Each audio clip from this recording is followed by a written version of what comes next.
What's up, guys? This is Punky J. I'm here to review Scooby-Doo 2 in defense of. This is my in defense of video. Now, I didn't see Scooby-Doo 1, the one that was part of the series, the new Scooby-Doo movies, but I would assume it was just as good. I mean, most of the time, they stay true to what they are, and, it's pretty similar, so if I had to, I would say go see the first one as well, because it's basically more or less the same thing. But anyways, so yeah, Scooby-Doo 2, it's basically a lot like the cartoon, the old school, where they gotta go out and find the monster, see who the monster is, that kind of bullshit, solving mysteries. Scooby-Doo is hilarious. I love Scooby-Doo in this movie. He's really funny. And I have no problem at all with CGI. I don't know why these butthurt fanboys get so upset about CGI. I mean, what the fuck, man? This isn't 1990 anymore, okay? We can't do no fucking Homeward Bound. We can't do no fucking Milo and Otis. That just looks stupid. Or Beverly Hills Chihuahua, where it's the real thing, but they just move the lips. That's retarded, dude. Okay, CGI works way better for that. But yeah, that was, I think, the main reason why people didn't like this movie, is because they thought Scooby-Doo looked weird, just stupid shit, man. I mean, goddamn, people are so nostalgic, like, they're just nostalgic assholes. And the funny thing about movies that get hated on like this is the kids love them. I'm sure most of the kids that saw these Scooby-Doo movies absolutely cherish them. But it's just the miserable, fat, whiny adults that complain about it. Complain about a kid's movie, no less. It's pathetic, man. It's really pathetic. And I could understand if it was a terrible movie, but it wasn't. It was a good movie. I mean, there was a lot of action. It was funny. I liked all the characters. They stayed true to all the original characters. I'm dumbfounded why people hate on shit like this. It's like you can't remake anything anymore without having a bunch of butthurt fanboys. Even with Scooby-Doo. It's like nothing is safe, nothing is sacred anymore.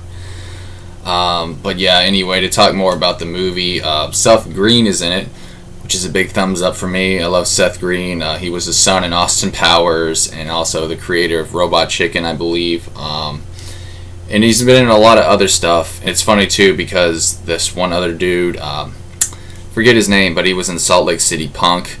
He was also in a movie with Seth Green called Without a Paddle, so they kind of did another movie together, which was cool.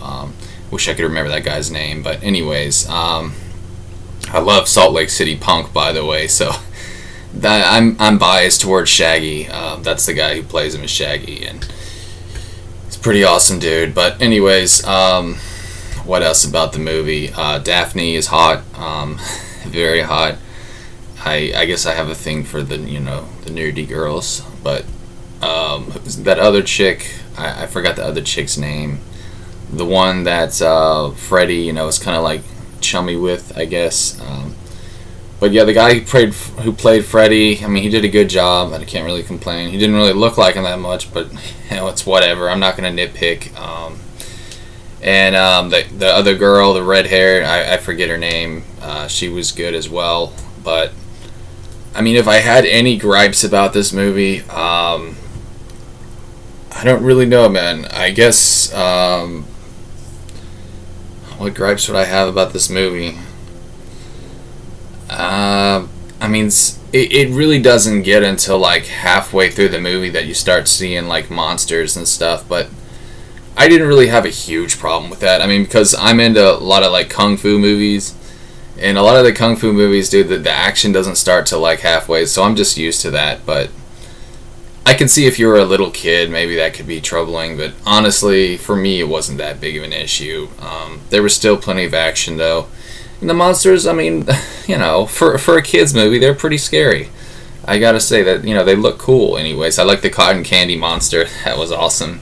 Scooby and Shaggy ended up eating them, which is pretty hilarious. And then in one boss fight, Shaggy takes Scooby-Doo by the ass. He just farts all over him because he's like this monster that spits gas. So he just like has this huge fart that he hits him with, and he lights him on fire. That was like probably the best part in the movie. I'm so immature for liking that shit. Shame on me, but I can't help it.